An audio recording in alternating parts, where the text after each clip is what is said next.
We've bought a folding down farm in Scotland, and according to our deal with the seller, we have exactly 102 weeks remaining to get this place mortgageable, or we end up losing the whole lot and going bankrupt. If you want to follow along for the journey, go ahead and hit the subscribe button, click that bell icon to always get a notification when we upload a new video. In all honesty, far more people are watching these videos than I'd expected, and yes, maybe I was a little bit naive, but it has opened up a absolute rabbit hole of questions and answers and stuff, and also some judgments and things that we probably ought to cover off. So I genuinely expected our friends and family to be following us along on this project, but also some of our followers, because this isn't our first rodeo in online content creation.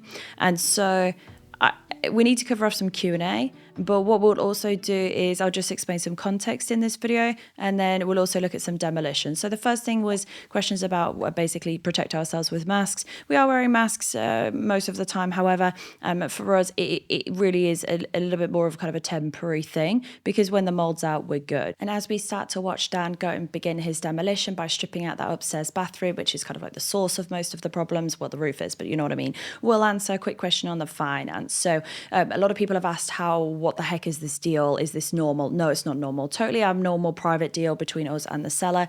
There is contracts in place and everything like that. Essentially, we have the property. However, they have a right to repossess if they've not been paid out in full by the end of that 2-year period. So everything's fully planned. This isn't our first experience in any of this stuff. I'm fairly good with deals and contracts and things. I don't see an issue with it as long as we can, stick to the budget and stick to the plan. So that's point one out of the way. This is a tired look. Also, because I've been rubbing my eyeballs. I have been wearing the mask in there, but I still just seem to be having a bit of a reaction to some of the mould. Interestingly, when I was coming out here, I just heard a deer and then saw it.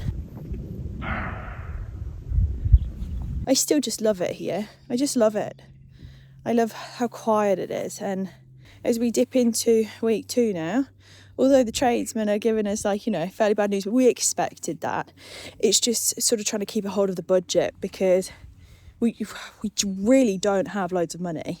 So to just explain a little bit, because I think it would be useful, what we're doing is Dan and I saved a fairly sizable pot of cash. Like, for us, to other people it's going to be like pennies, right? But to us, it's a decent chunk of money. So we saved this pot of cash, and it was for our extension at our previous house in Yorkshire, right? So that was what it was for. So what happened was COVID happened. Dan quit his job and joined me full time, and living and working together in a 2 up 2 down just was not working. It was putting such a strain on our marriage. So we used our extension fund then to build our previous studio, which people who have come over with us to this channel from our other one will already be really familiar with that and the build process and everything that happened. And so we used our fund to build that studio space and a shed and a gym for Dan. And then we had to start again from scratch to save up more money to be able to do the original extension that we were supposed to be doing at that point. I don't know what's I'm screwing my hair. I don't care. I live on a farm now. I'm allowed to look like I've been through a hedge because, the truth. But there was just some stuff that cropped up, and we knew that house wasn't going to be our forever house. But we also didn't really have a plan B of what we wanted to do. And then we were travelling up to Scotland. Anyway, long story short, we saw this house a year before we actually came to look at it, and we couldn't afford it, not a chance in hell. And then not all the damage, but more damage happened, and it ended up unmortgageable, and the seller dropped the price substantially. I believe it was about 45% drop in the price. And because of where it is, because it's in southwest Scotland, and because it's not in a national park, and because it's not listed, and because, and because it's in such a state, it meant that we actually could afford it, but we couldn't afford it cash.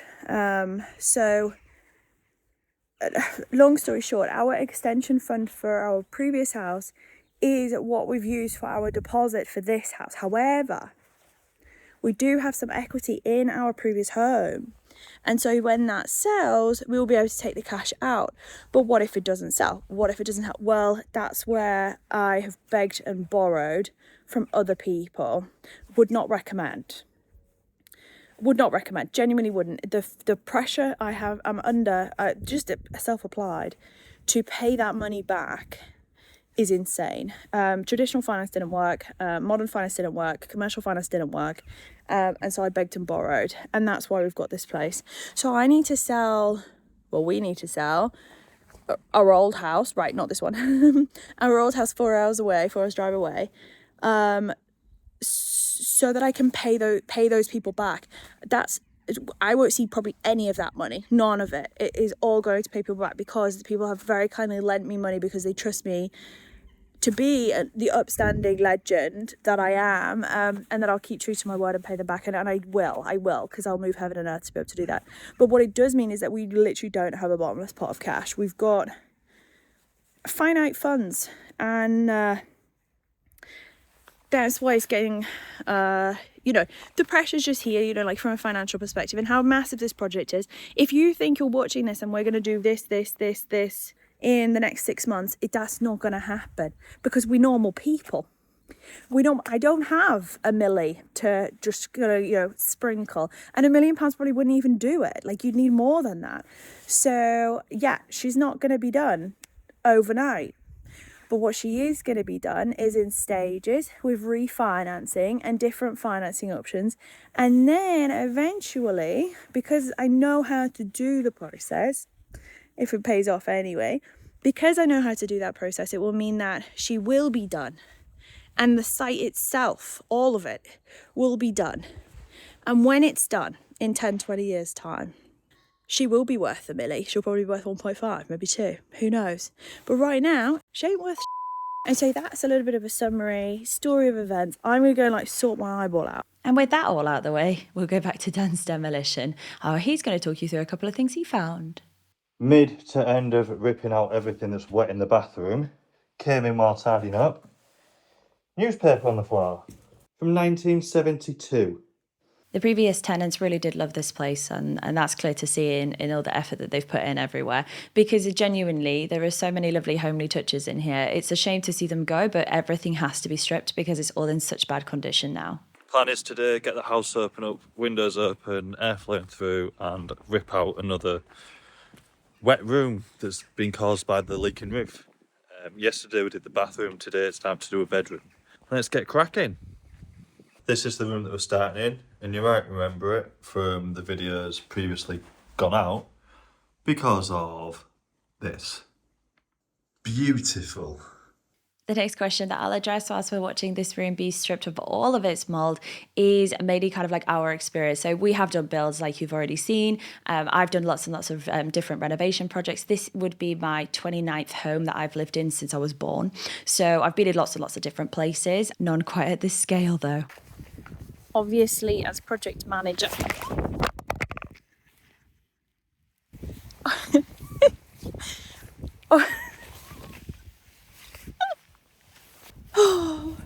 should we start again?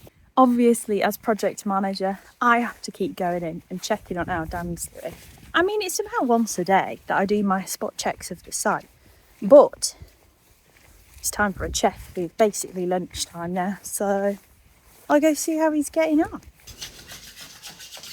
I haven't knocked any plasterboard down, it doesn't seem bad. Huh? I haven't knocked any plasterboard down, it doesn't actually seem bad. No, the plaster's looking good. From 1972. No, the plaster looks good. We've got PLB 74 in that corner, and then we've got Peter Moore, 74 in that corner. And it was snowing. How amazing. Oh, gross. Today, I've also started the process of getting a quote for Tuna to come up here. So for those of you who do know me as all of our history, you'll also know that we have Tuna, who is a Spanish horse. She's called Tuna. So I've just started the process today of getting a quote to move her up here in a lorry, and that's a really important thing for me. I just wanted to try and have a nice drive up, and it's quite a long way, so popping her in a lorry on a house transport, it just keeps her a little bit safer, and that's something that I'm keen to do. So we'll see what the quote comes back with. I might cry, and then we might take her over in the horse trailer, but if I can move her in that way, that would be great. So maybe a few weeks and then Judy can come up, but she's not coming here, so she's not going to stay on here. It's not Tuna safe yet. He's not kitted out for her yet, so she's going to move to a yard. We've already been there. It's lush, it's lovely, but I want her up here with me ideally as soon as possible. Next question is on the location. So the location, we're in southwest Scotland, Dumfries and Galloway. So not too far from the English border, but far enough away. Isn't Dan making such good progress? I genuinely think like 10 out of 10. 10 out of 10 from me. It already feels drier is what I was trying to say. Like cleaner. Hey, look, you can see out the roof in there.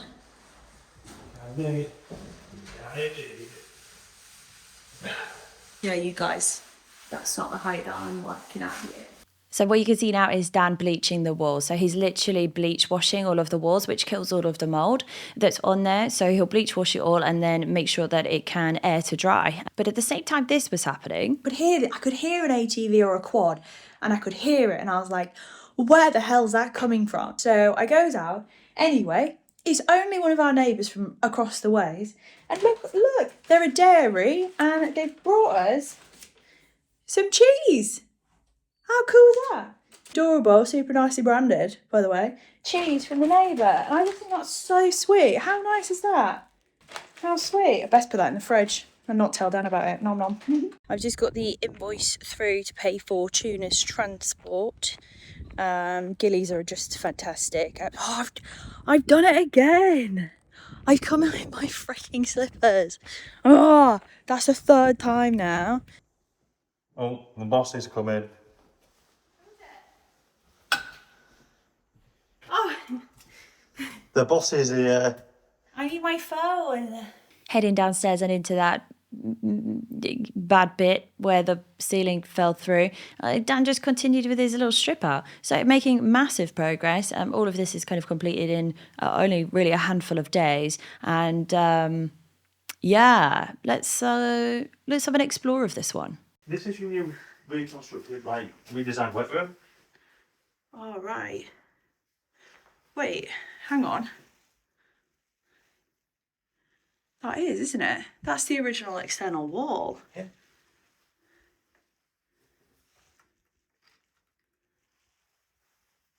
Wow. Any bad things that you found? No, just simply soaking wet, basically. Wet carpets really do hold literally a massive amount of water. So making sure that all of the carpets come up as part of the process is very, very important. It needs to essentially all just dry out. Everything needs to dry. And it's a monumental task to get everything out. It is actually really heavy, especially when the carpet's wet. Hence why it's been cut into strips just to take it out. But that's how much water that little piece was holding. And it's been dry for a couple of days as well. Underneath, you can see how wet that floor is.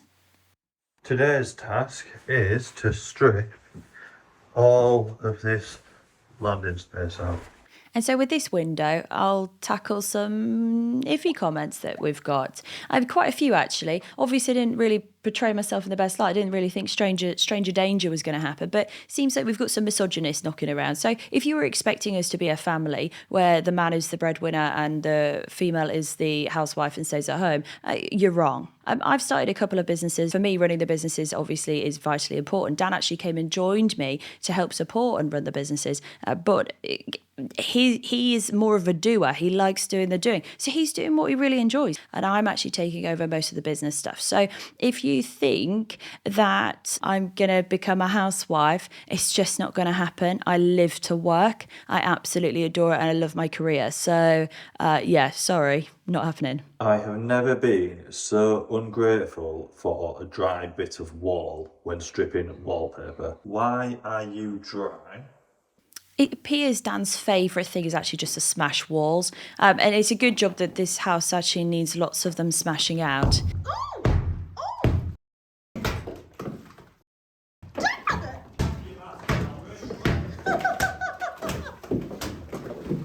Literally having the time of his life. Let's just have lunch. No. Oh.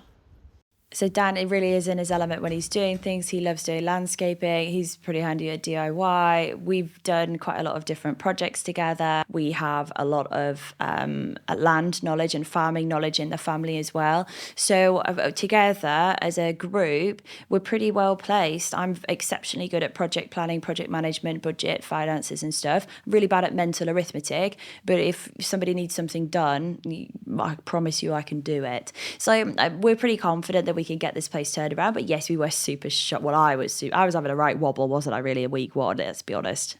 Where did you come from? I'm a guest. You big home.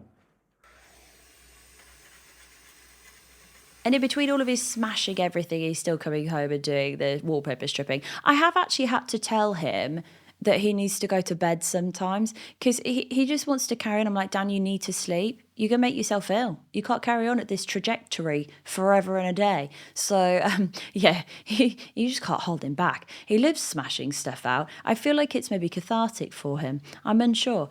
Exposing this room was amazing for me, and my visions are just coming to life. Well, seeing it like this room would be so nice if it like followed, Lifted up a bit. like it followed the triangle. Yeah, you yeah. know? Yeah. No, I get that. It's possible. There's no reason why these can't be taken out because they're not supporting anything. The only ones that are supporting are these. And that one and that side. So there's only two baby bits. Yeah. Today's going to be a big day. Get all the carpets up and hopefully that'll be done today. So time isn't on my side in terms of what I want to get done. So let's crack on. This room was a really tricky one, actually, because the wardrobes don't move. The ceilings dipped a bit in the middle. So Dan actually really struggled with this room to make sure it could be stripped out. But it's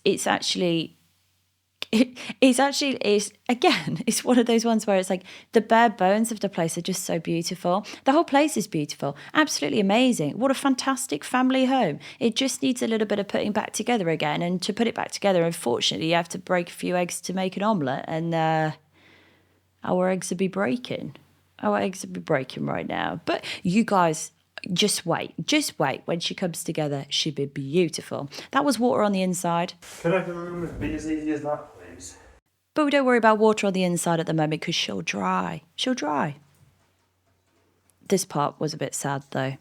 Natural rainfall shower. It's only been raining like 3 hours. So Dan is now fully stripped out upstairs, moving downstairs to take up all of the rest of the carpets to make sure that we're not harbouring any mould, harbouring any moisture. And then he'll go through and also begin doing full wallpaper stripping. But for us at the moment, the carpets are the most important thing to come out. And really beautiful wood floors underneath. So I've got all of the ideas going there as well. There's just so many ideas. It's a very exciting, but you've got to stay focused. Keep your eyes on the prize. Last room, baby. Here we go. And so with you guys having sat and literally just watched 20 minutes of demolition, I think that would be probably maybe enough for today. What we'll cover off in the next couple of videos are some major steps to move forward in different areas of the project and also to ensure that we can get her watertight ASAP.